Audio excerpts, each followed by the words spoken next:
Welcome to In Conversation with David Frum. I'm your host, Sean Speer, editor-at-large at The Hub. I'm grateful to be back in conversation with David for another installment of our bi-weekly video and podcast series on the key issues concerning Canadian policy and politics.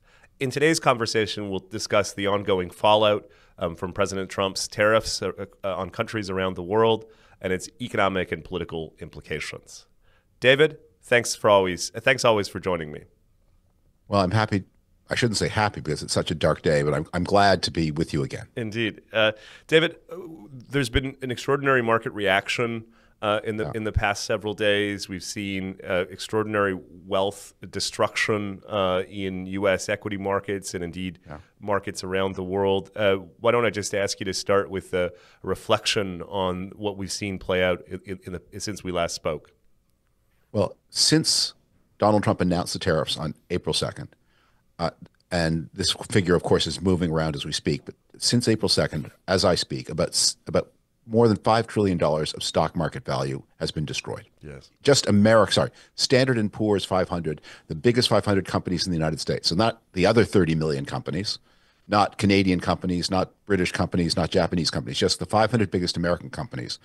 More than $5 trillion of wealth destroyed. To put that in context, World War II, adjusted for inflation, cost the United States $4.1 trillion. Wow. And if you look at the decline in the S&P since the market peak in February, that's more than $9 trillion. In other words, 2 World War IIs. Donald Trump has fought World War II twice. This time, however, the United States seems to be losing. It's interesting you mentioned World War II because in recent days we've seen a new round of arguments on the part of the administration and people adjacent to it about the rationale for these tariffs, including some references to this is the American version of D-Day. We've been with each other, David, in the past couple of days, and you distinguish between what I might characterize as dumb and even stupider explanations for the tariffs right now. Why don't you just comment on that? Well, there's a dumb explanation and this explanation that sounds smart, but is also dumb. So the dumb explanation is that what the United States has reviewed its situation. And although on the day Trump took office, it was the most dynamic economy in the world that had widened the gap over China to a point where China would never catch up to American GDP, that was an economy of unprecedented size and scale and dynamism and abundance. Despite all of that, yes, it unfortunately no longer made door hinges. And so the dumb argument was we need to get the door hinge industry back to the United States. We need to make all those little brass things you see in the stores. We need not just to make the iPhones, but the tiny little screws that hold the iPhones together. So that's the dumb argument, because how does that do anybody any good?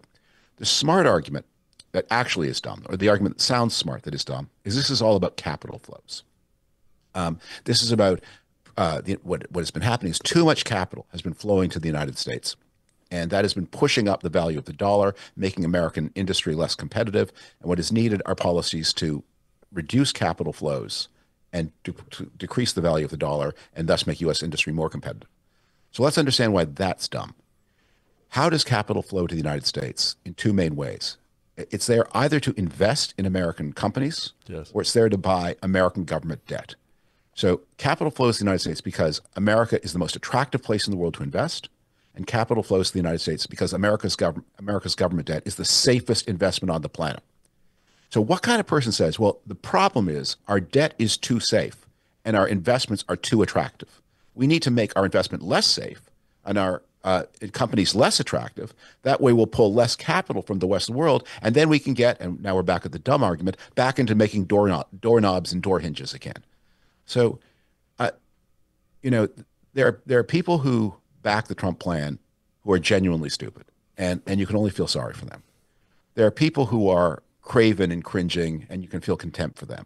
But then there are people who make up these crazy arguments, and I think we can be a little angry at them because what is happening here is so harmful.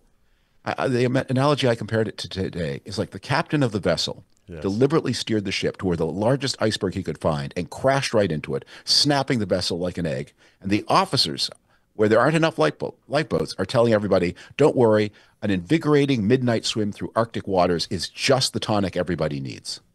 I saw that post. Well done. Another argument we've heard from the president himself in the past 24 hours or so is that these tariffs are working, which is to say they are bringing countries to the table to negotiate some type of new arrangement that would ostensibly reduce or even eliminate the bilateral trade deficit that the United States has with these different countries. You're skeptical, David, notwithstanding these claims that 70 countries have already come to the administration in search of a deal. You think that countries around the world are likely to hold out. Why? Yeah. Well, first, Trump's vision of the problem is not just that the United States has an overall trade deficit with the world. And remember, it has a trade deficit with the world because it is drawing all this capital from the world. It's not a problem that you're so attractive a place to invest. But he insists, looking at the other side of the coin, that therefore the merchandise trade deficit is a big problem. Yes. He is worried that the United States doesn't have a trade surplus with each and every country of the world. So not only should it run a trade surplus with the world, and remember, the price of that is capital doesn't flow. Not only should it run a trade surplus with the world, but it should also run a trade surplus with Madagascar. It should the United States, Madagascar that sells vanilla beans to the United States should be buying, I don't know what, fancy office chairs, whatever. I mean, what is one of the poorest countries in the world going to buy from the United States? It's going to be buying from very low-tech manufacturing countries and paying for them with the vanilla beans it sells to the United States. Yes.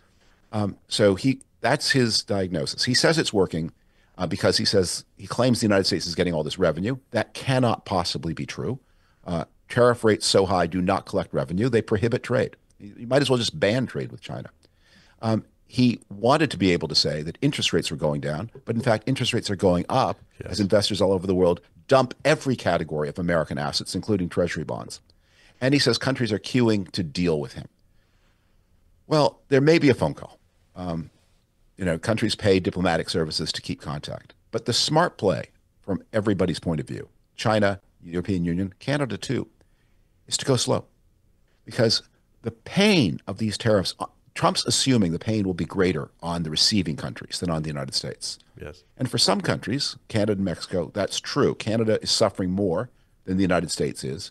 Mexico is suffering more than the United States is. But here's the difference. The Canadian electorate knows why they're suffering. They know it's not their government's fault.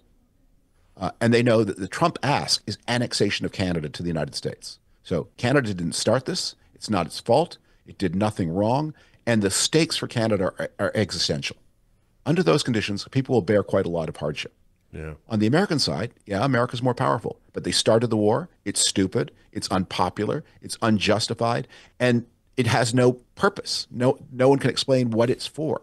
And so while the American people are able to bear more pain collectively than the Canadian people can, they're obviously going to be less willing to bear pain than the Canadian people.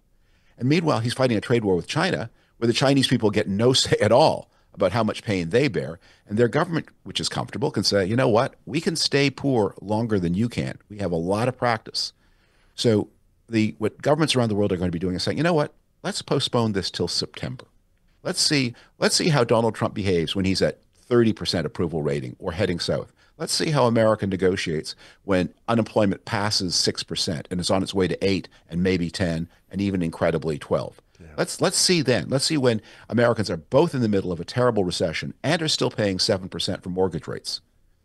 Let's see how they negotiate then. Time is not on Trump's side, and he's done. It's like one of these. It's one of the most self-defeating tactical moves in history.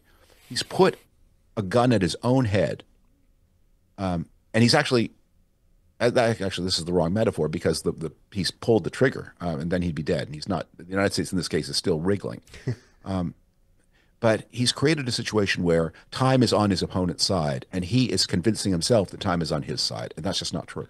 Yeah, what a thoughtful answer, David. There's so many different entry points for a follow-up question. Why don't I start with China? As we speak, we're seeing another round of escalating tariffs between the two countries.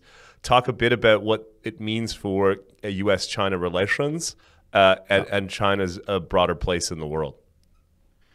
Well, the United States has had trouble with China for a decade. It's clearly, since the 2010s, it's been clear that China is evolving unfortunate ways. It's becoming more aggressive, more expansionary, a less congenial trading partner. So 15 years ago, there was an answer to this problem, which is assemble a large group of like-minded nations into a trans-Pacific partnership led by the United States. Canada was a member. It wasn't just Asia-Pacific countries, because Chile was a member, as well as the obvious candidates, Japan, Australia, and so on. Vietnam was going to be a member. I think there were something like 30 countries in the TPP, if I remember right. So get these 30 countries together and say, we're going to have a common front to China. And not only that, we're going to write rules amongst ourselves. China ruins every rule-writing negotiation it's in, so we'll leave them out. We will write rules together, the United States, Canada, Chile, Japan, Peru, Indonesia, Malaysia, Philippines, Vietnam. We'll write rules because we can sort of agree on what those rules should look like. We'll get our tariffs down to zero. And then we're not confronting China in an aggressive sense. We'll say at the end of the process, here's the constitution we've written for trade in the Pacific. Are you in or out? If you're out, it's difficult for you because there are 30 of us. If you're in, these are the rules. You don't get to say, you sign on the dotted line. Trump canceled that in his first couple of weeks in office in 2017. So he made sure that when the United States confronted China, it did so alone. Oh, wait, no, not even alone. It did so under circumstances where it's pushed the Europeans and just about everybody else to being on China's side, because no one wishes the United States well in this unprovoked, crazy confrontation where there is no roundup of allies, where the allies are to suffer as much or more than the Chinese. The United States is intensely isolated while trying to impose its will on the second largest economy in the world. Yeah. What a lamentable set of circumstances, precisely because, as you say, in an alternative universe, the U.S. administration could have been building a coalition of countries who've increasingly come to reach the conclusion that you just set out, which is that our bet on China's involvement in the global economy hasn't yet paid off. You mentioned the sell-off of treasuries. I want to ask you about that. Talk a bit more, David, about what's behind it and its possible significance. Well, we talk about, remember the significance is everyone's going to pay more for money. Yeah. So the traditional remedy for a financial crisis, like in 2008, 2009, like during COVID in 2020, is the Federal Reserve and associated banks working in conjunction with the Europeans. There are two big banks and two mid-sized banks in the world that matter: the Federal Reserve and the European Central Bank, plus the Bank of England and the Bank of Japan. If those four entities are on the same page, their power is enormous. And we saw how successful they were in preventing a global depression during COVID. They also coordinated punishing sanctions on Russia at the beginning of the Russian invasion aimed at taking Kiev in 2022. Yes. This time, Trump has created a situation where the other three major banks in the world don't want to cooperate with the Federal Reserve. So what you'd normally expect is that they would together push down their interest rates at the same time, so nobody's currency would appreciate against anybody else's. The currencies would move in level peg. The interest rates would move downward together. You'd create liquidity. If you needed to do quantitative easing, that is extraordinary measures to create new kinds of credit beyond just cutting interest rates, you would do that together. And you would act as with this extraordinary planetary show of force. Well, right now, the United States has to worry. It's acting alone. And the world is saying, we don't want your treasury bills. We are dumping all American assets. So that means declining economy, higher rates, which will intensify the economic crisis. And one more thing needs to be said about this, at the risk of throwing too many thoughts at people too fast. Please. When you talk about the alternative universe, keep remembering this point about the capital account and the trade account being the inverse of each other. Yes. If Trump truly had wanted to reduce the trade deficit, one way to say is, well, we can reduce, if we're going to reduce the flow of capital into the United States, we don't want to reduce the flow of investment, obviously. But maybe we sell less debt to the rest of the world. That is, if Trump had announced a plan to reduce the U.S. budget deficit, which is, he inherited one that was almost $2 trillion, reduce the budget deficit by 3/4 over the next 7 or 8 years, that would have reduced the purchases of foreign purchases and domestic too of U.S. government debt, and the trade balance would necessarily automatically adjust. You get a smaller trade deficit if you had a smaller budget deficit. Yes. And then your interest rates would go down. This is basically the Clinton policy. of the 1990s. Reduce the budget deficit, reduce the trade deficit at the same time, reduce borrowing costs, and then you get a expansion without inflation. Everybody's happy. Instead, he's launched the United States onto a path of ruin we can hardly even begin to wrap our minds around.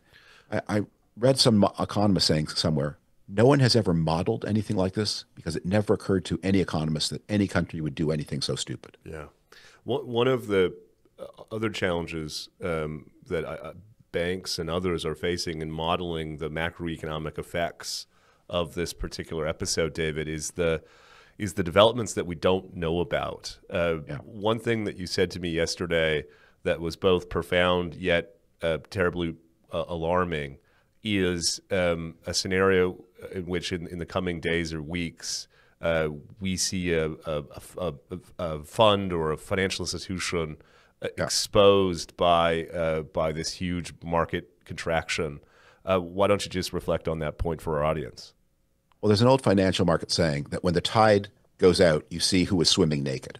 So in any up phase, and the markets have been in an up phase since 2022, arguably since the end of COVID, there are people who make bets and they leverage those bets. So they'll make a bet on something and then borrow a lot of money against the bet. And you never know who those people are until the bet goes wrong. When markets turn so suddenly and dramatically and savagely, bets begin to go awry. I think, and there will be a Lehman Brothers, like in 2008, some firm you've heard of, or maybe one you haven't, that just explodes and causes extraordinary damage. And no one knew that the firm wasn't that big, but they'd borrowed 50 times their holdings. And so the impact of what they've done will be very big. I think we may have seen that last night. The Treasury market went crazy between about 11:30 p.m. Eastern Time and about 12:30 p.m. Eastern Time. And then it calmed down. What looks to have happened is that somebody, not a government, but somebody dumped a lot of Treasury bills at about 11:30. Probably somebody in Asia, just because of the time zones. And so the hypothesis there is somebody had a bet that went bad and needed to raise cash fast. And so they sold their Treasury bonds fast. And that's what they sold a lot of Treasury bonds very fast. And that's what disrupted the marketplace. Now, mercifully, the dump was big enough to mess up the marketplace, but not big enough to really paralyze it or cause a true crisis. But imagine if that same event happens and somebody bigger is in bigger trouble. That's the thing to look for. Someone dumps a lot of Treasury bills at a long time, can't meet their obligations, and defaults on debt. We saw that in 1997 with the long-term capital management crisis, which nearly ended the Clinton boom early. A lot of that happened in 2008, first with Bear Stearns in the spring of 2008, then with Lehman Brothers in the fall of 2008. And that the Lehman Brothers failure was the starting gun to the true financial crisis chapter of that larger story. And I think it's very likely we'll see something like that again. Someone has been swimming naked, the tide's out, and they are leveraged 20, 30, 40, 50 or more to one. Wow. David, in an earlier answer, you said that ultimately resolution runs through American politics. In recent days, we've started to see some Republican politicians challenging President Trump's tariffs. I've been struck, though, we've seen fewer voices in the business community speak out against the tariffs and their short and long-term consequences. Maybe a two-part question. First of all, what do you think explains the lack of pushback from American business leaders? And secondly, why don't you game out how this manifests itself in Washington over the coming weeks and months? Well, the American business community is very aware of Trump's practice of intensely personal retribution. Look at what he's done to the law firms. If you represented the United States government against Trump's attempted coup, or if you did something else he didn't like, that your firm is in his, he says the government won't do business with you, you can't argue before the U.S. government. These actions are probably illegal, but by the time the law takes its course, the firm's clients have quit and said, we'll go somewhere else. So firm after firm has had to bend the knee to Trump to prevent its clients from walking away, while Trump pressures them in ways that are probably illegal. So the American business community is afraid of that too, especially at a time when businesses are going to need all kinds of special favors from Trump. They need people who are importers, and everybody will need exemptions of various kinds. So they're afraid, and they don't speak out. Yeah. Meanwhile, in Congress, there are some members of the House, some members of the Senate. In the Senate, Tom Tillis from North Carolina and Ted Cruz, to give him credit, from Texas, have spoken out. But to bring this immediate crisis to an end, here's what has to happen. Congress has to find some way to take its tariff power back from the president. That will require a vote in the House, will require a 60 plus vote in the Senate, and it will require a presidential signature. And since Trump won't sign, it requires even bigger majorities to override the president's veto. And that's just not very likely to happen. But even if it were to happen, the message to the world would be, okay, we regret what we did this time. But what the world needs to know is you'll never do it again, because this is an extraordinary breach of trust. The United States this is no longer just Donald Trump acting like a maniac. This is a breach of faith by the United States, which has abrogated its treaty commitments to its North American partners, abrogated other free trade agreements. It has a free trade agreement with South Korea, one with Colombia, one with so many bilateral relationships. And it's part of the World Trade Organization. And that ended its obligations there too. And it's just disregarded every single one of them. So even if the United States says, okay, sorry, that was a mistake, we regret it. Before the world economy goes back to anything like a functioning basis, the world needs to know you've put institutional measures in place so this can't happen again. And that's a much bigger project. It's much harder to unsmash the vase than to smash the vase. Yes. The vase is smashed, and it's not just Trump vase, it's America's vase. And it's going to be a while, and it's going to take some creative leadership and some changes of laws to assure our partners that not only is this episode over, but the potential for the next episode has been safely locked up. Yeah, well said. Let's wrap up with a final question, David, about Canada. In the meantime, what's your advice to Canadian policymakers in the context of the election campaign? You probably know that Mark Carney and Pierre Poilievre, the two people most likely to be prime minister when the election is over, have committed to entering into bilateral negotiations on what's being characterized as an economic and security agreement, ostensibly something more comprehensive than our current trade agreement. What would be your advice for whomever is at the table in those eventual negotiations? I'm going to give some kind of cynical advice. So Canada should enter into negotiations, because while you're negotiating, that seems to stop Trump from breaking anything more. But it should not hurry. You want these negotiations to go slow, because the pain is accumulating on the United States. And again, Canadians understand this is not of their doing, and that the Trump's ask is the abolition of Canada. So Canadians will understand, even if there are tough times ahead for Canada, Canada didn't start the war, Canada didn't want the war, Canada didn't make the war, Canada would end the war as soon as it could. But the stakes for Canada are the existence of Canada, so it can't afford to lose. The Americans did start the war. It is their fault. They don't have an ask, and the stakes for them are just being an obnoxious jerk, and that's an easy thing not to do anymore. So go slow, let the pain accumulate, be conscious, work with other allies that their negotiations also go slow. And then I'll endorse two things you've said to me in private. One is don't impose a lot of retaliatory tariffs. That just causes pain to Canadians for no good reason. Instead, use selective export taxes.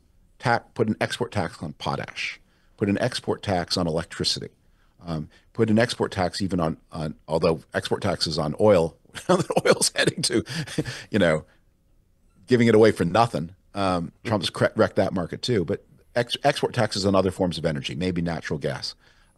Selective export taxes, not a lot of import taxes. That's your idea, which I credit you for. You've also made the point that Canadian provincial government should set up funds. This is a brilliant idea of yours, to go poaching American talent. All those people fired from the National Institutes for Health, yes. All the people who want to work on vaccines in a country that says magic amulets and incantations are the way we'll treat infectious disease. Each premier put together a fund and say, life in British Columbia is pretty nice. You've got here we'll give you a 20-year contract to bring your whole lab to Canada, poach talent where you can. And then constant education of public opinion. Yeah. So the Canadians know why this is happening and that it wasn't their government's fault. And then I will endorse my own last idea. It's kind of mischievous, but I think Canada should waive sales taxes on show of a U.S. passport. So if Americans feel the need for a Nintendo set at world prices, I mean, Canada's obviously not going to engage in smuggling itself, but why should Canada help the Americans punish freedom-loving Americans for wanting to buy Nintendos or Nike shoes at the fair price? So if they want to come to Canada and buy Nikes or Nintendos or anything else, coffee, cinnamon, show your American passport, no sales tax for you. Yeah, I've been thinking more and more about that proposal just as we wrap up, David. And one of the things that makes it so clever is, of course, the president and others around him have at various points asserted that Canada's value-added tax is actually a tariff. And so this would be an instance of Yes, exactly. of essentially conceding the point and offering relief to Americans. Those are precisely the brilliant ideas that our audience. Well, two of them were yours. Those two of them were yours. The two best ones. Every week, I want to thank you for joining me, David, and I look forward to catching up next week. Bye-bye.